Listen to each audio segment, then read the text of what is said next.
اعوذ باللہ من الشیطان الرجیم بسم اللہ الرحمن الرحیم السلام علیکم ورحمۃ اللہ وبرکاتہ۔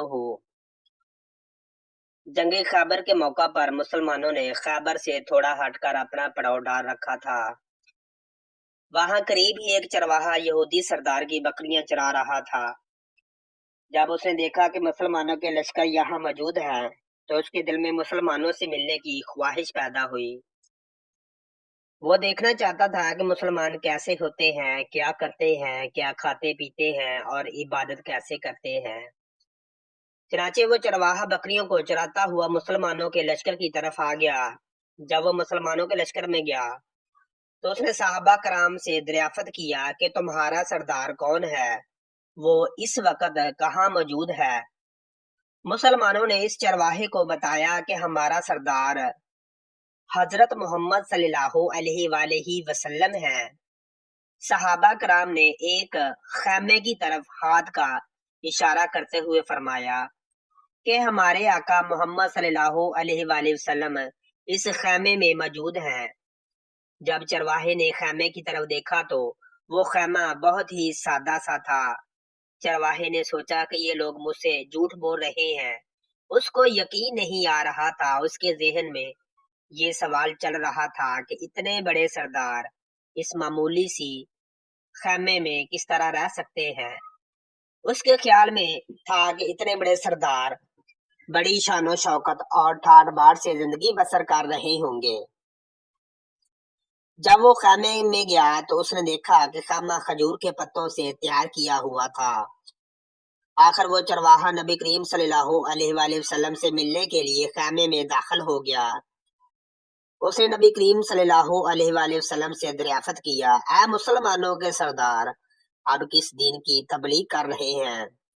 حضور اکرم صلی اللہ علیہ وآلہ وسلم نے چرواہے کو دین اسلام کی دعوت دی۔ چرواہے نے آقائے دو جہاں صلی اللہ علیہ وآلہ وسلم سے عرض کیا، یا رسول اللہ، اگر میں اسلام قبول کر کے مسلمان ہو جاتا ہوں تو میرا رتبہ اور مقام کیا ہوگا؟ حضرت محمد صلی اللہ علیہ وآلہ وسلم نے فرمایا، تم ہمارے بھائی بن جاؤ گے، ہم آپ کو اپنے گلے لگا لیں گے۔ آپ صلی اللہ علیہ وآلہ وسلم کی بات سن کر چرواہا بہت حیران ہوا اور عرض کرنے لگا، اے آقا صلی اللہ علیہ وآلہ وسلم، کیا آپ مجھ سے مذاق کر رہے ہیں؟ میں ایک معمولی اور کالے رنگ کا آدمی ہوں، آپ اتنے بڑے سردار، آپ میرے جیسے غریب سیاہ رنگ اور بدبودار جسم اور لباس والے بندے کو کس طرح گلے لگا لیں گے؟ نبی کریم صلی اللہ علیہ وآلہ وسلم نے چرواہے کو یقین دہانی کروائی کہ میں آپ کو ضرور اپنے گلے لگاؤں گا۔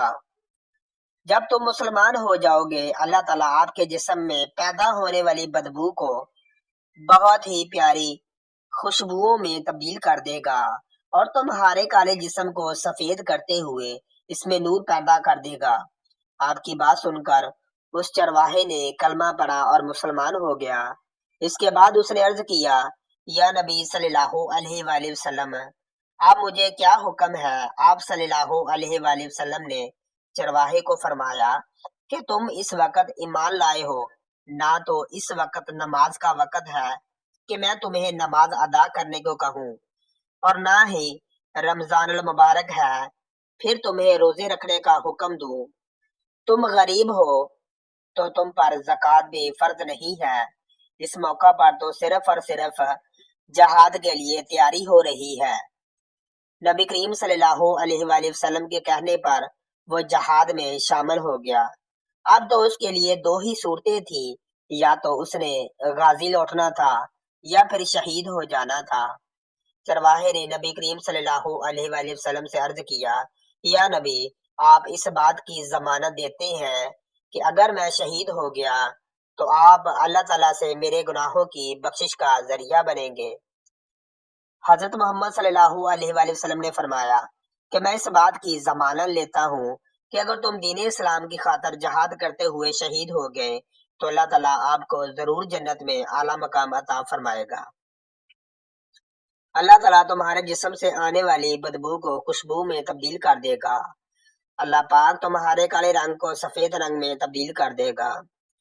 نبی کریم صلی اللہ علیہ وآلہ وسلم نے اس شخص کو کہا کہ تم ایک یہودی کی بکریاں چراتے ہوئے یہاں آئے ہو، یہ بکریاں تمہارے پاس یہودی کی امانت ہے، سب سے پہلے اس یہودی کے پاس جاؤ اور اس کی بکریاں واپس کر کے آؤ۔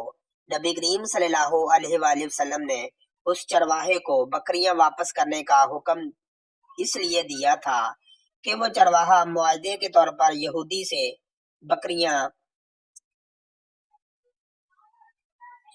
چرانے کے لیے آیا تھا۔ آپ صلی اللہ علیہ وآلہ وسلم سے مل کر وہ مسلمان ہو گیا۔ آپ صلی اللہ علیہ وآلہ وسلم نے فرمایا کہ سب سے پہلے بکریاں سے یہودی کو واپس کر کے آؤ، پھر آ کر جہاد میں شرکت کرنا۔ چنانچہ وہ آپ صلی اللہ علیہ وآلہ وسلم کے حکم کے مطابق اس یہودی کو بکریاں واپس کر کے آیا، جہاد میں شامل ہو کر جامع شہادت نوش فرمائی۔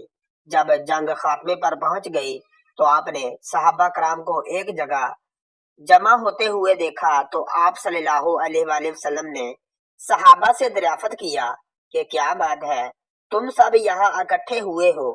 صحابہ نے عرض کیا، یا رسول اللہ، جنگ میں ہماری طرف سے ایک ایسا شخص بھی شہید ہوا ہے جس کو ہم میں سے کوئی نہیں جانتا۔ جب نبی کریم صلی اللہ علیہ وآلہ وسلم نے اس چرواہے کی لاش کو دیکھا تو آپ صلی اللہ علیہ وآلہ وسلم نے صحابہ سے فرمایا، اس شخص کو آپ میں سے کوئی نہیں جانتا، لیکن میں اس کو جانتا ہوں۔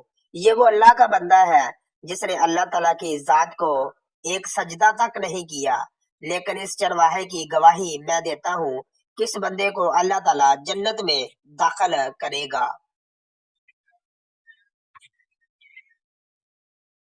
اللہ تبارک و تعالیٰ نے اس بندے کے حق میں جنت لکھ دی ہے اور اس پر دوزخ حرام کر دی ہے۔ میں دیکھ رہا ہوں اس بندے کو اللہ تعالیٰ کے حکم سے فرشتے غسل دے رہے ہیں، اس کے جسم کی بدبو خوشبو میں اور جسم کی سیاہی سفیدی میں تبدیل ہو رہی ہے۔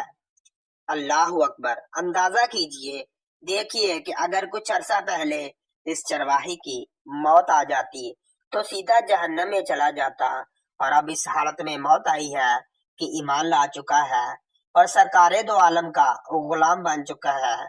اب حق تعالیٰ نے اتنا بڑا انقلاب پیدا فرما دیا، اس لیے فرمایا اعتبار خاتمے کا ہے۔ اس لیے بڑے بڑے لوگ لرزتے رہے اور یہ دعا کرتے رہے کہ خدایا حسن خاتمہ عطا فرما، ایمان پر خاتمہ عطا فرما۔ کس بات پر انسان ناز کرے، فخر کرے اور اترائے، کسے معلوم کہ کل کیا ہونے والا ہے۔ اس لیے فرمایا کہ کسی کو بھی حقیر مت سمجھو۔ تو ناظرین کرام، اگر آپ کو ویڈیو پسند آئی ہو تو چینل کو سبسکرائب کریں، ویڈیو کو لائک کریں اور شیئر کریں۔ جزاک اللہ خیرہ۔